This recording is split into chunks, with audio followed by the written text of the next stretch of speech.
Top. Alors on va continuer maintenant par rapport aux féculents, d'accord?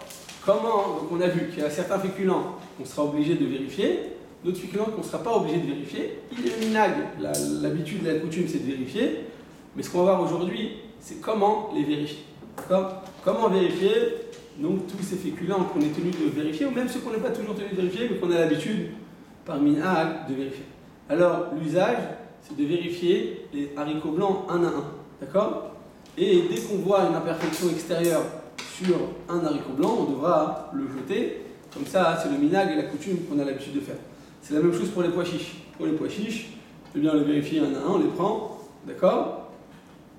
Et on aura, dès qu'on voit une imperfection extérieure, dès qu'on voit un trou, c'est le signe effectivement qu'il y a une galerie qui a été rongée par un insecte, ou par un ver de terre, ou par un moucheron. Et effectivement, dans ce cas-là, eh bien, on devra le jeter. Certains poskim permettent, minadine, selon la stricte loi, de prendre donc, tous ces haricots blancs ou tous ces pois chiches et de les faire tremper dans une bassine d'eau. D'accord? Avant la cuisson, bien entendu. Et tout ce qui flotterait au-dessus, on les jetterait. Pourquoi? Pourquoi ceux qui flottent, en général, on a pu les jeter? Pourquoi? Parce que s'ils flottent, c'est le signe qu'ils sont vides à l'intérieur, ils ont été rongés. Donc l'eau, elle rentre à l'intérieur, donc c'est pour ça que ça peut monter. Mais quand ils sont entiers, donc l'eau ne peut pas pénétrer à l'intérieur, donc ils vont rester à l'intérieur. Donc en général, donc certains poskim préconisent, donc le Tfila El-Moshe, le Rav Moshe Levi, dit qu'à partir du moment où tu prends des haricots verts, des haricots blancs, pardon, ou des pois chiches, et que tu les mets dans une bassine d'eau, et tout ce qui tsaf à le péné, tout ce qui va remonter, tu le jettes, et bien le reste, tu n'as même pas besoin de le vérifier. Certains disent qu'il est bon de mettre du sel dans cette bassine d'eau, pas pour des raisons culinaires, mais simplement parce que la densité de l'eau eh bien, va être plus élevée, donc à ce moment-là, ça va faire flotter plus facilement tous les pois chiches qui ont été rongés. Béhémet, tous les pois chiches qui comportent des points noirs, on a l'habitude aussi de les jeter, comme ça nous dit Kafarim, et de cette manière on pourra s'en débarrasser. Comment faire? Donc là je vous dis qu'il faudrait vérifier un après l'autre, mais je ne vais pas rester sur cette romra. Regardez comment faire, tout le monde regarde. On prend donc une poignée de pois chiches ou d'haricots blancs, on les regarde comme ça, à la lumière. Donc on a dit toutes les vérifications, c'est toujours avec une très bonne lumière. Alors c'est pas la nuit à la lumière d'une bougie qui est en train de s'éteindre pour faire des économies. On allume toutes les lumières et on se met à une source de lumière qui est bien lumineuse pour bien vérifier.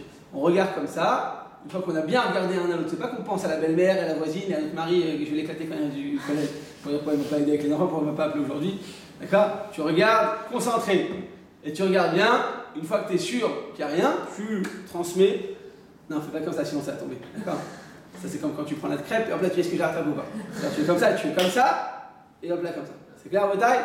Et vous vérifiez à ce moment-là, clairement, on vérifie de l'autre côté pour voir s'il n'a pas été rongé. Si on voit, on constate rien, c'est bon. On peut le mettre directement dans la marmite. Ça, donc, c'est au sujet des haricots blancs et des pois chiches.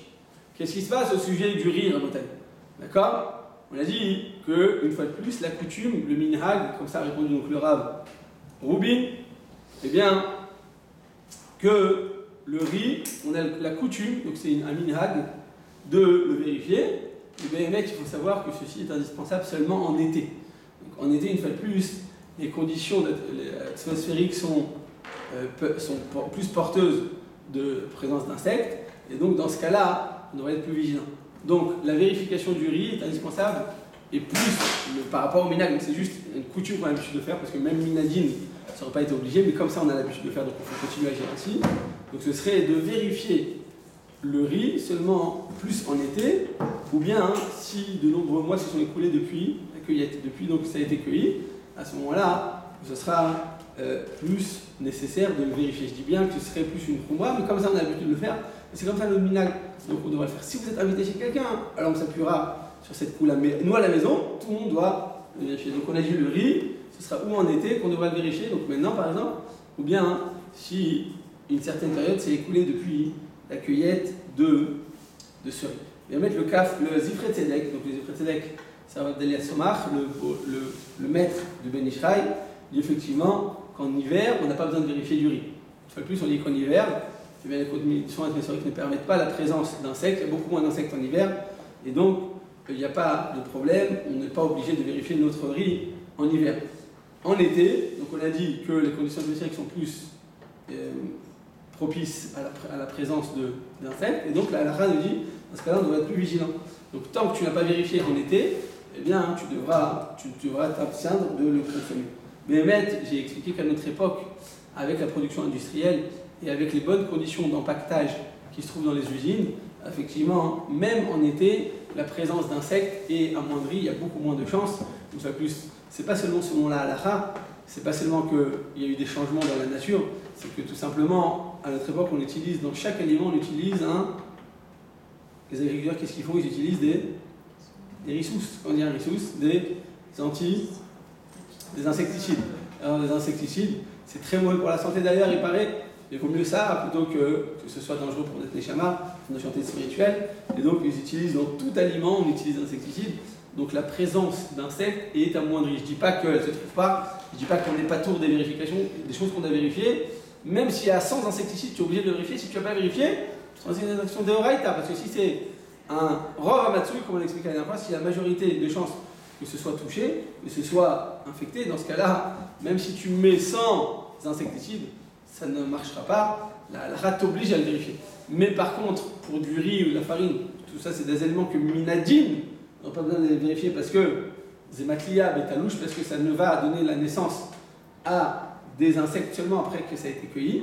Donc dans ces aliments précis, eh bien il s'avère qu'à notre époque, même en été, grâce à toute la technologie industrielle, à toute la propreté, au ministère de l'Hygiène, eh bien si comme dans une boîte de conserve par exemple, si le ministère de l'Hygiène se rend compte que, je sais pas moi, dans le maïs de géant vert, eh bien il y a tant et tant de présence d'insectes, même selon l'algorithme, ce sera interdit. Même eux, ils peuvent se prendre une contravention, et dans ce cas-là, ils seront donc beaucoup plus vigilants.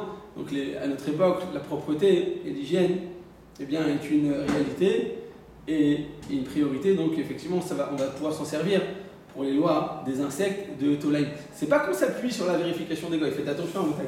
Moi je suis en France et je vois, il doit bien cette salade, elle a été nettoyée, elle a déjà été coupée, elle a déjà été nettoyée à l'usine. Je sais pas, Carrefour, je ne sais pas plus qu'ils font ça empaqueté, comme ça, déjà coupé. Je dis, mais sinon, après, ça marche pas. Il dit, si, c'est parfaitement nettoyé, propre. Et le ministère de l'Hygiène, il donne son cachet. Le cachet du ministère de l'Hygiène, c'est pas le Badat, c'est pas l'Aïda Haridit, c'est pas Roubine. On s'en fiche, nous, on n'a pas les mêmes critères de vérification selon la halakha, on est d'accord? Nous n'avons pas les mêmes valeurs. Et donc, selon la halakha, on ne peut pas s'appuyer sur la propreté et sur le témoignage de propreté que va nous faire le goy. Donc on ne peut pas s'appuyer dessus. Par contre, ce que oui, on peut s'appuyer, c'est tout simplement la présence, c'est tout simplement le fait que ce soit bien nettoyé, bien lavé, pour, on a dit du riz. Parce que le riz ne fait plus que ça. En général, c'est matlia des talouches. En général, ce n'est pas touché. Et même si c'est touché, ça ne vient qu'après que ça a déjà été cueilli. Donc dans ce cas-là, effectivement, on pourra s'appuyer dessus.